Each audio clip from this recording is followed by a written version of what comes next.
Welcome! I hope that you enjoy this video. Remember to like and subscribe. The countdown begins in 3. Now, 2. Now 1. This video was made through the usage of AI narration to help bring the story to life. This was done to make it resonate with viewers. Historical images that are not AI generated are included respectfully to support the telling of Yuri Gagarin's story. Some images in this video were created by using AI. These images are meant to raise awareness and provide emotionally charged representations to enhance the storytelling experience. While this video draws on historical sources, some details are interpreted or dramatized for narrative clarity. AI tools were used ethically and transparently to enhance storytelling, not in order to replace historical record.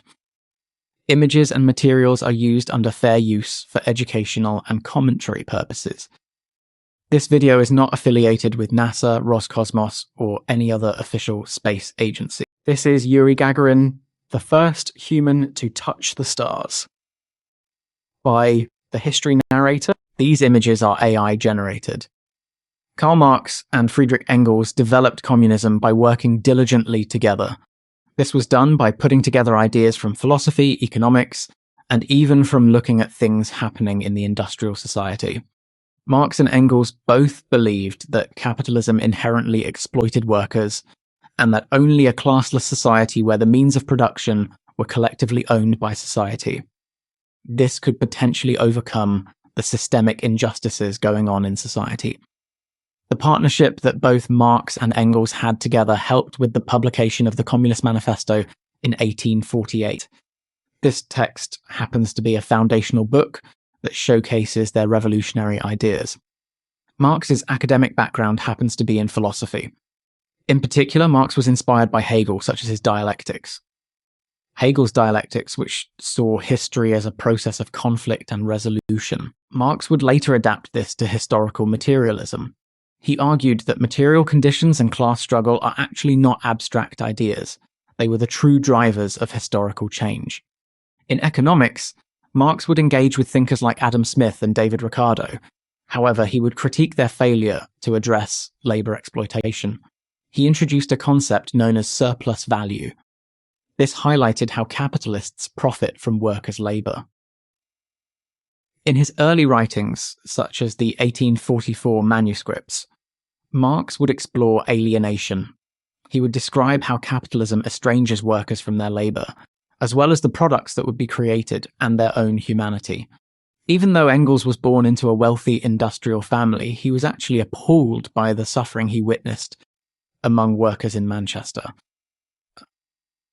When you look at his 1845 book, The Condition of the Working Class in England, the text vividly talked about the conditions of the time, such as poverty, disease, and exploitation. Engels not only gave Marx financial support, but he also grounded Marx's theories in empirical evidence. Marx constructed the philosophical and economic framework. Engels would focus on contributing through real-world observations and helping to make both his and Marx's ideas more accessible. Karl Marx's The Communist Manifesto was commissioned by the Communist League. This book was written to unify socialist movements. It has this iconic opening line, "The history of all hitherto existing society is the history of class struggles." This encapsulated their worldview. Marx and Engels believed that even though capitalism had revolutionized production, it also helped to intensify inequality. This would in turn lead to a proletarian revolution. Marx and Engels saw a future society that was classless and stateless. This would be where the free development of each is the condition for the free development of all. Marx and Engels saw communism as a solution and as a historical necessity. They both believed that capitalism was unsustainable. It would generate wealth alongside crises, poverty, and instability. The industrial proletariat had to largely be in factories. They would be the ones to have both motivation and the ability to be able to dismantle the capitalist system. According to their theory of historical progression, Communism was the inevitable successor to feudalism, capitalism, and socialism. They would collaborate with one another for nearly 4 decades. This resulted in not only the Communist Manifesto, but also Marx's multi-volume Das Kapital. Engels edited and published the later volumes after Marx's death. They worked together to transform fragmented socialist ideas into a coherent political philosophy. This is a real image. The February Revolution of 1917 marked the first phase of the Russian Revolution. It erupted as a mass uprising in what was formerly known as Petrograd, but is now referred to as St. Petersburg. This event would force Tsar Nicholas II to abdicate. This means that he gave up his throne. This was pivotal because it brought about an end to over 300 years of Romanov rule. This replaced the monarchy with a provisional government. The revolution was fueled by multiple causes that were complex issues, and not something that can be tackled in one day. Russia's involvement in World War I had led to very tough challenges for the country. There were devastating military defeats, immense casualties, and there even was economic collapse. This resulted in severe food and fuel shortages in urban areas. Tsar Nicholas II's autocratic rule and refusal to share power ended up being compounded. This was due to Nicholas II's disastrous decision to personally command the army in 1915, and this eventually further eroded public trust. Social unrest simmered as workers endured long hours, low wages, and hunger. Peasants at the time demanded land reform. The monarchy's unpopularity was even worsened by Tsarina Alexandra's regency during Nicholas's absence. When you look at her German heritage and reliance on the mystic Rasputin, bred widespread suspicion. The revolution's events unfolded rapidly between March 8 and 12 on the New Style calendar. It began on International Women's Day. This was when women in Petrograd marched for bread and peace. This ignited mass strikes. Within days, hundreds of thousands of workers joined the protests, and there were clashes with police and soldiers. The turning point came on March 12. This was when soldiers of the Petrograd garrison mutinied, and they refused to fire on demonstrators. They ended up siding with them. The collapse of military loyalty sealed the monarchy's fate. Nicholas II ended up abdicating his role on March 15, 1917, and this ended the Romanov dynasty. In the aftermath, a provisional government was established by members of the Duma. They pledged democratic reforms. The Duma happens to be the Federal Assembly of Russia. However, it is important to know their decision to keep Russia in the war quickly undermined its support. At the same time, the Petrograd Soviet, which is an influential council of workers and soldiers, would emerge in a competing authority. This would create a precarious dual power structure. This instability would help to set the stage for the Bolsheviks. The Bolsheviks would seize power later that year during the October Revolution. The February Revolution was significant for several reasons from a historical perspective. Mark the collapse of autocracy in Russia for the first time. This ended up dismantling the centuries-old Tsarist regime. Although the provisional government was led by liberals and moderate socialists, there was an inability to address key issues that paved the way for Lenin and the Bolsheviks to rise. Globally, the revolution sent shockwaves. It would demonstrate how war, deprivation, and political repression is able to topple even one of Europe's most entrenched dynasties. At its core, the February Revolution was a popular peace and freedom. It was an uprising that ended up clearing the path for the radical transformations that would follow later in the year of 1917. This is a real image. Lenin's historical significance stems from his leadership during the October Revolution in the year of 1917. This revolution helped to overthrow the provisional government, ending centuries of monarchical rule. It also helped to lay the groundwork for the Soviet Union. The USSR is the world's first socialist state. Lenin's actions reshaped Russia's political, economic, and social structures. This inevitably left an indelible mark on the 20th century. In October 1917, Lenin and the Bolsheviks orchestrated an armed uprising in Petrograd. They capitalized on widespread discontent with the provisional government. The provisional government had failed to withdraw Russia from World War I and to alleviate food shortages. Lenin's rallying cries were, "Peace, land and bread, and all power to the Soviets." This inevitably resonated deeply with workers, peasants, and people who were what Karl Marx would refer to these people as the proletariat. The term proletariat came from ancient Rome. This would describe the lowest of the low of citizens. This would be those that did not own property. Their means of contributing would be through producing offspring, or proles. These people do not own the means of production. In layman terms, they are the working class. The capitalist class would be the bourgeoisie. The term bourgeoisie originated in medieval France. It referred to town-dwelling merchants and artisans. It would be those that are outside of the feudal aristocracy, but not the peasants. These are the people that own the means of production. The Bolsheviks swiftly seized strategic locations. This would include the Winter Palace, and they even declared that power be transferred to the Soviets. This marked the first successful socialist revolution. This upheaval ignited the Russian Civil War and inspired revolutionary movements across the globe. Lenin's revolution permanently dismantled the Romanov dynasty and the autocratic Tsarist system. He reinterpreted Marxism into Marxism-Leninism. He put his spin on it and advocated for a disciplined vanguard party, centralized authority, and one-party rule. His early decrees happened to be on peace to exit World War I. It was also on land to redistribute estates to peasants. He was able to secure broad support. During the Russian Civil War from the years of 1918 to 1922, Lenin was able to be a good enough leader to be instrumental in the Bolsheviks' victory over anti-communist forces and foreign interventions, which means that they were able to solidify their control. In the year of 1922, Lenin oversaw the creation of the Union of Soviet Socialist Republics. He was able to unite Russia. Russia was united with Ukraine, Belarus, and Transcaucasia under a federal socialist framework. He was able to uplift the war-torn economy, and he introduced the new economic policy in 1921. This policy means that he was able to allow for limited private trade. It also means that with this policy, they were able to maintain state control over major industries. His administration also championed literacy, secular education, and gender equality. This inevitably means that it was transforming Russian society and culture. Lenin's legacy is profound. In Russia, he is remembered as the architect of the Soviet state and the revolutionary who turned theory into reality. Globally, his revolution galvanized communist movements across Europe, Asia, and beyond, which helped to set the stage for the ideological confrontations of the Cold War.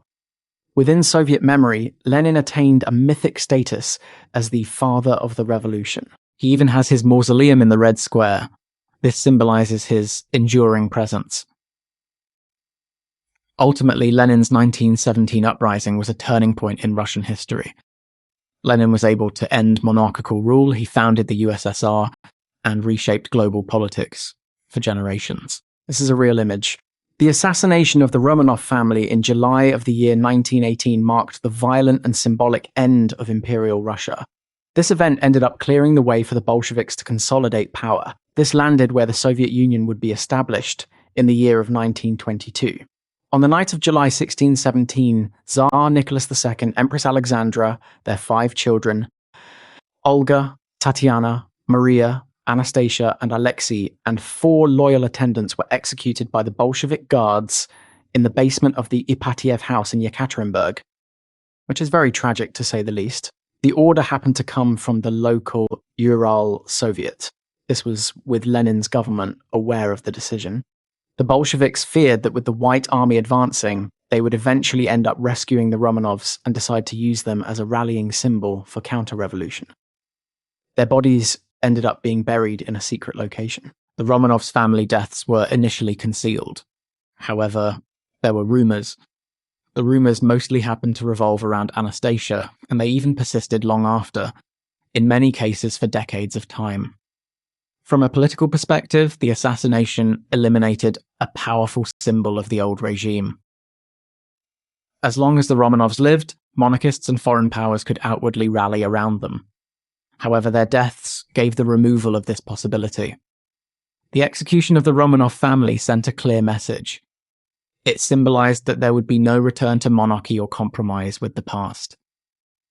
It is quite evident that the Bolsheviks were committed to a radical new order amid the chaos of the Russian Civil War during the years of 1918 to 1922. The killings hardened the Bolsheviks' revolutionary stance and demonstrated their ruthless resolve to their enemies. With the Romanovs gone, the Bolsheviks happened to face fewer internal threats from monarchist legitimacy, which allowed for them to be able to concentrate on defeating the White Army and consolidate control.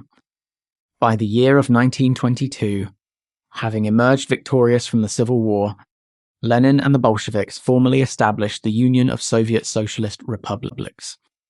The execution of the Romanovs thus served as both a symbolic and practical turning point.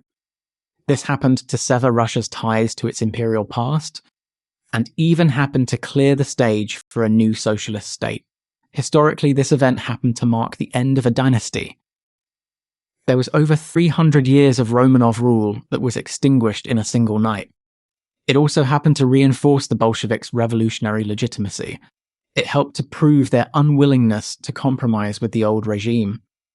In later years, the Romanovs were canonized by the Russian Orthodox Church. Soviet narratives framed their deaths as a necessary step in the triumph of the revolution.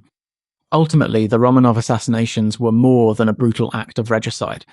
Regicide is like when you kill a king or monarchy.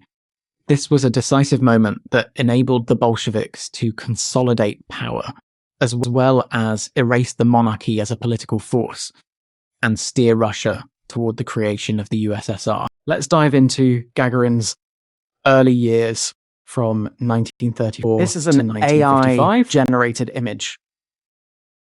Yuri Gagarin was born on March 9, 1934, in Klushino, USSR.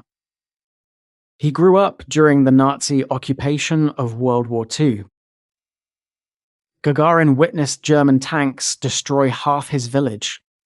Family survived by hiding in a dugout for 21 months. He was the son of a carpenter and a dairy farmer. Gagarin lived in a mud hut during the war. These hardships shaped him. They helped him to become a resilient cosmonaut. The Soviet Union's entry into World War II is a bit complex. The reason why is because it hinges on how one defines joining. On the date of September 17, 1939, just over 2 weeks after Nazi Germany invaded Poland, the USSR invaded eastern Poland under the terms of the Molotov-Ribbentrop Pact. This pact was a non-aggression agreement between the two opposing powers. This marked Soviet involvement in the conflict. It wasn't as part of the Allied war effort. The turning point happened to come on June 22, 1941. This was when Nazi Germany launched Operation Barbarossa, which is the largest military invasion in history, and it was against the Soviet Union. From that moment, the USSR became a key member of the Allied powers. They fought off Germany on the Eastern Front. In August of the year 1945, after Germany's defeat, the Soviet Union declared war on Japan. They fulfilled their commitment made at the Yalta Conference. They later on decided to invade Japanese-held Manchuria, which contributed to the end of the Pacific War.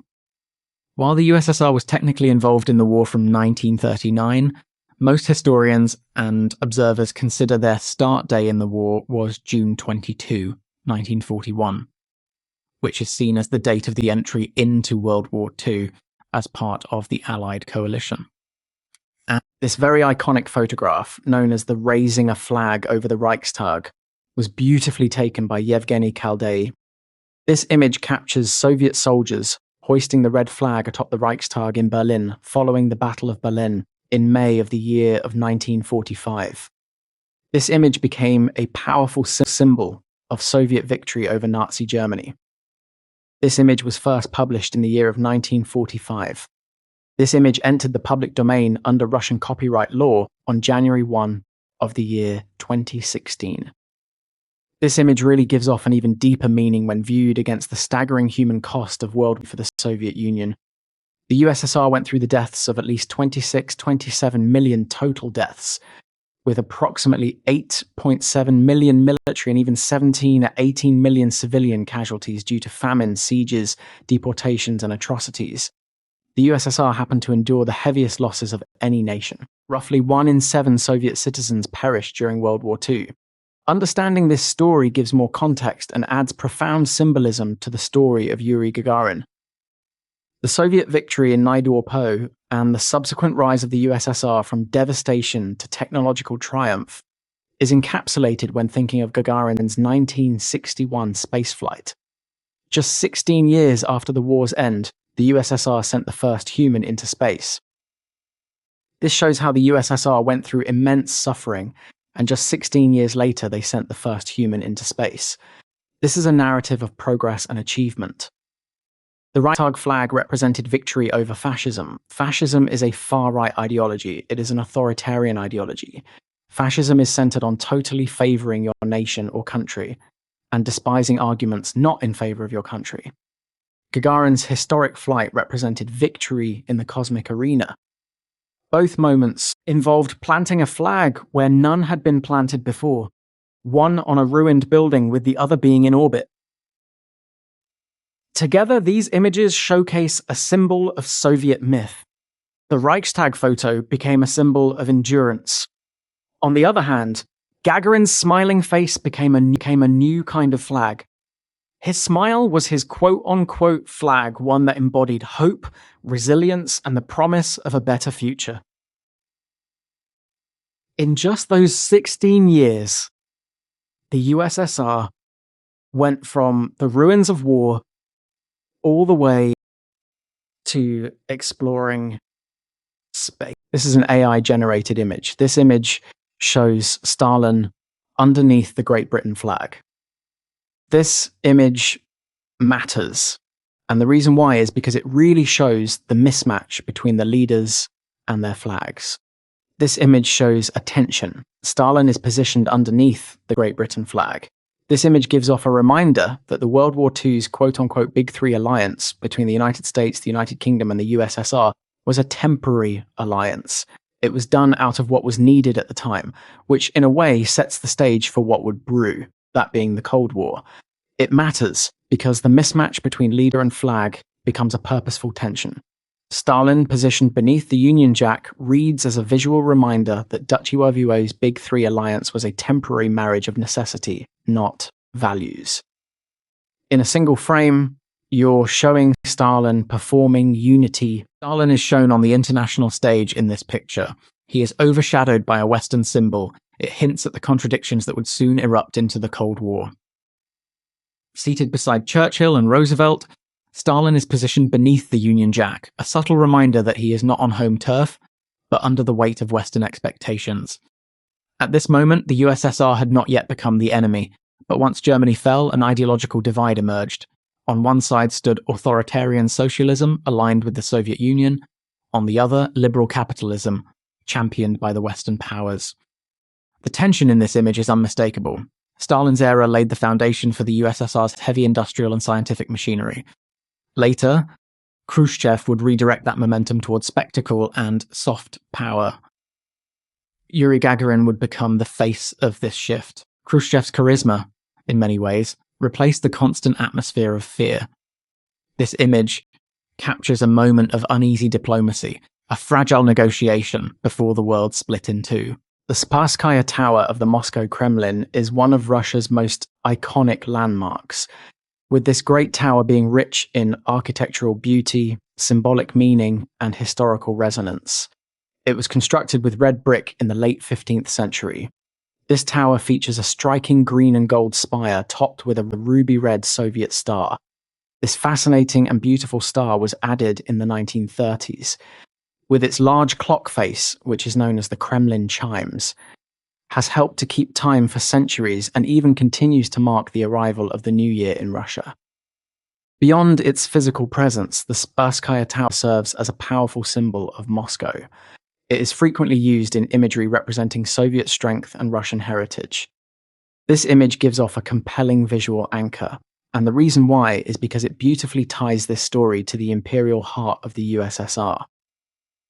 Historically, This tower has stood witness to coronations, parades, revolutions, and Cold War ceremonies. When Yuri Gagarin returned from space in 1961, his triumph was celebrated in Moscow, with the Kremlin towers like Spasskaya framing the moment. Gagarin himself had moved to Moscow after the war. He attended vocational school and later on joined a flying club at the youthful age of 16. This set the stage for his journey from humble beginnings to a cosmic hero. This is the Saratov Industrial Technical School. This is where Yuri Gagarin studied before attending flight school. It happens to be located not in Moscow, but in Saratov. Saratov is a city on the Volga River. It is approximately 840 kilometers and is southeast of the capital. He did not emerge from Moscow's elite circles, but from a modest working-class background in the village of Klushino. He also ended up pursuing his education in Saratov, which is a regional industrial hub. He ascended from a small town and a provincial technical school and became the first human in space. Gagarin embodied the Soviet ideal that anyone, regardless of origin, could rise to the stars. Gagarin graduated from the Saratov Industrial Technical School in 1951. Today, the institution is part of the Yuri Gagarin State Technical University of Saratov. It was renamed in his honor to commemorate his legacy. Nikita Khrushchev was a Soviet leader that represented a transitional phase in Soviet leadership. He helped to move the USSR from the terror-driven rule of Joseph Stalin toward a more open, although still very much controlled Soviet society. Stalin's reign from the 1920s to 1953 was defined by repression, purges, and a cult of personality. After Stalin's death, Khrushchev made the decision to initiate de-Stalinization. This is most notable through his 1956 secret speech. This is in which he condemned Stalin's crimes and began to loosen up censorship. However, it is important to remember that his shift didn't usher in full liberalization. It did mark a significant departure from fear as the central organizing principle of Soviet life. From a domestic lens, Khrushchev reduced the power of the secret police. He later on released millions from the Gulag and even decided to introduce limited reforms in agriculture and housing. Khrushchev helped to promote a more optimistic Soviet identity that would be focused on science, technology, and improving everyday life. In foreign policy, Khrushchev departed from Stalin's rigid and paranoid approach. Khrushchev adopted a more unpredictable stance, sometimes advocating peaceful coexistence with the West, and at other times provoking confrontation. This is well captured in the Berlin and Cuban Missile Crisis. This transitional style reflects a USSR striving to assert global influence without Stalin's iron grip. However, Khrushchev's leadership was still deeply entrenched in Cold War tensions. One of the most symbolic shifts came through the space program. Under Stalin, science was reduced to ideology. Khrushchev helped to use space exploration as a showcase of Soviet progress and soft power. Yuri Gagarin's historic flight in 1961 perfectly embodied a different image of the USSR. The USSR happened to no longer project the shadow of Stalin. It instead offered a smiling face of a cosmonaut as its global ambassador. Now we are going into Gagarin's military career. Gagarin happened to enter the Soviet Air Force in the year of 1955. He graduated from 1st Chkalov Air Force Pilots School, and then he ultimately became a fighter pilot. He flew MiG-15s and even MiG-17s. The image on the left is real, but the second one is an AI-generated image. Now we're going into the era in which he was selected for the Vostok 1 mission. This is an AI-styled image. This image is based off Soviet-era psychological and physical testing documents. This image is designed in a way to look archival, with stamped papers. This image gives off a feeling of mid-20th century official paperwork. However, it does not give out real or sensitive data. It shows how the Soviet system measured both body and mind before sending someone into orbit. Gagarin was selected from 3,000 different military pilots. This shows that he was an exceptional candidate. Gagarin went through rigorous physical as well as psychological testing, and this occurred at the Central Aviation Hospital in Moscow, Russia. This is an AI image. Gagarin happened to join the first cosmonaut group of 20. Gagarin ultimately went through training for 11 months. He went through training activities such as centrifuge testing. He was also in an isolation chamber, and he went through zero-gravity flights. Gagarin happened to be picked over German Titov. This was due to his calm personality, excellent performance, and even his political reliability. Gagarin went through his final medical clearance on March the 17th. This is an AI-generated image that beautifully captures Yuri Gagarin's 1961 medical clearance. This image is framed as a vintage Soviet document. Gagarin is in his uniform and is calm and composed by having a calm demeanor, and the paperwork stamped and approved. It showed how his calm demeanor was as important as his physical fitness to be selected for orbit. This image is representative of the final preparation that took place at the Baikonur Cosmodrome. There, Gagarin got ready to make his flight on this historic day. He slept well, and when he woke up on this day, he ate a normal breakfast. He got suited up at or around 5:30 a.m. During the time he was there.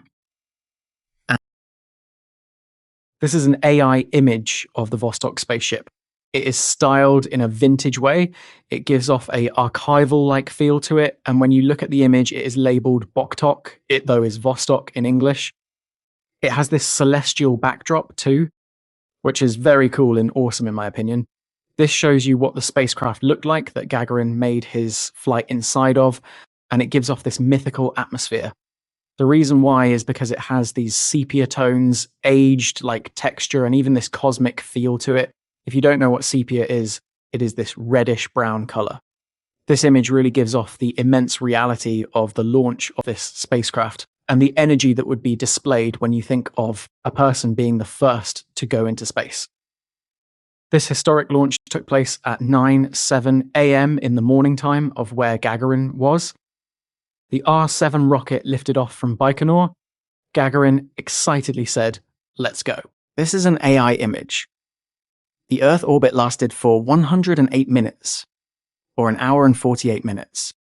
The spacecraft reached 203 miles altitude and traveled 25,000 miles at the speed of 17,500 miles per hour.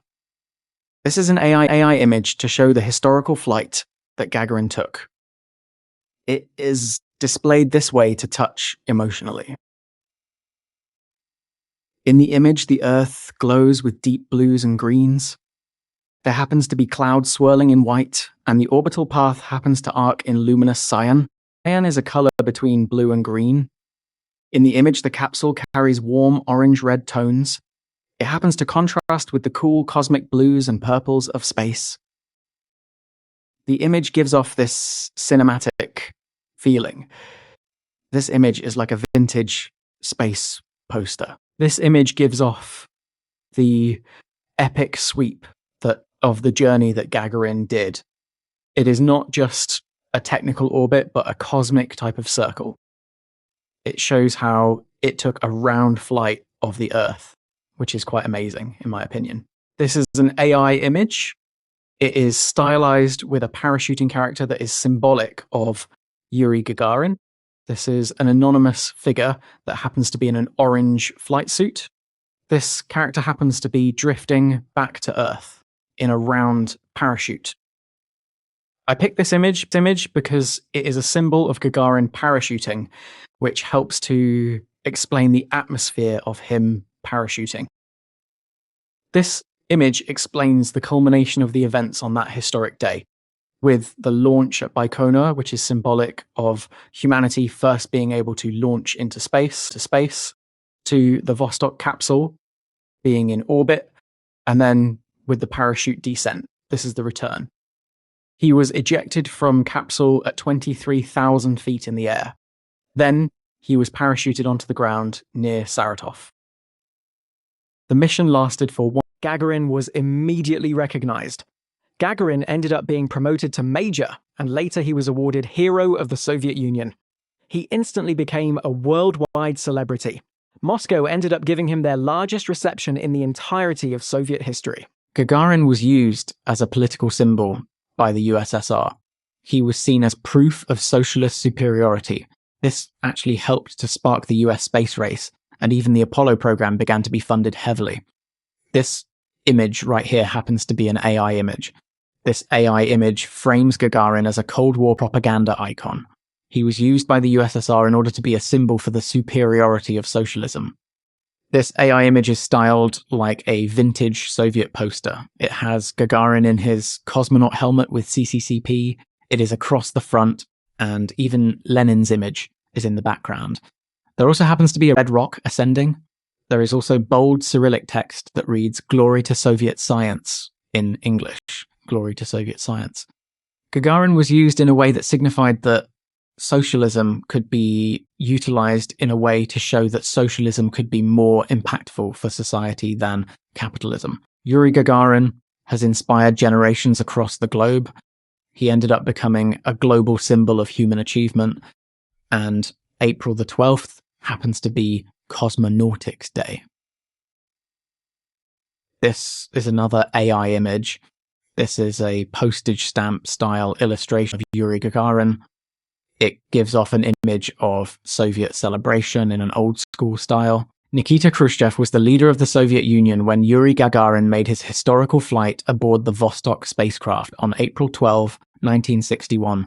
Being that Khrushchev was the first secretary of the Communist Party from the years 1953 to 1964, Khrushchev presided over the USSR during a very important time. Gagarin's Vostok 1 mission happened to land directly in the middle of Khrushchev's leadership. Khrushchev immediately felt that the flight that Gagarin took was a great achievement. Khrushchev personally congratulated him by phone and orchestrated a massive celebratory parade through Moscow. The parade was framed as a propaganda triumph. Gagarin's success was used to project Soviet superiority.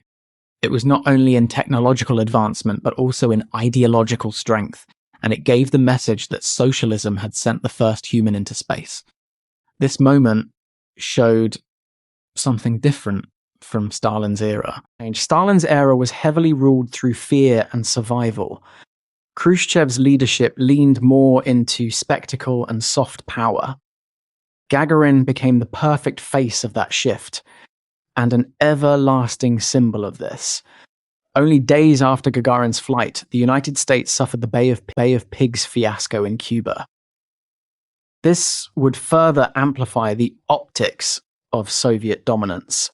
Khrushchev gave Gagarin the stage, but it was Gagarin's smile that became the enduring symbol. During Stalin's era, it seemed that he had been overshadowed by Western flags. Gagarin floated above them all.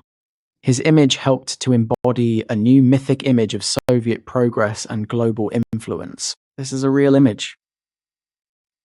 Gagarin's life came to a tragic end in March, the 27th of the year 1968. He tragically died in a MiG-15 crash during a training flight. He died at the young age of 34.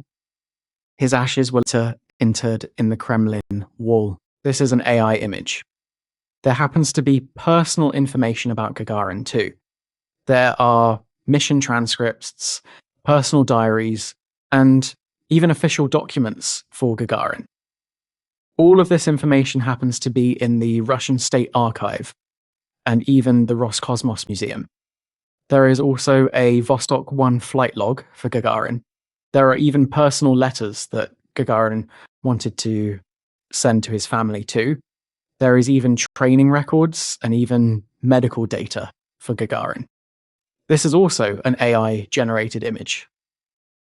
Do not worry if you can't find it. When looking at his educational impact, it is important to know Gagarin's story is now taught in schools worldwide, and cosmonaut training methods are still used today for ISS missions. If you didn't know, ISS stands for International Space Station. This is also an AI image. Roll the credits. These are the references continued. I hope that you have enjoyed this story, and remember to like, subscribe, and share if you haven't already.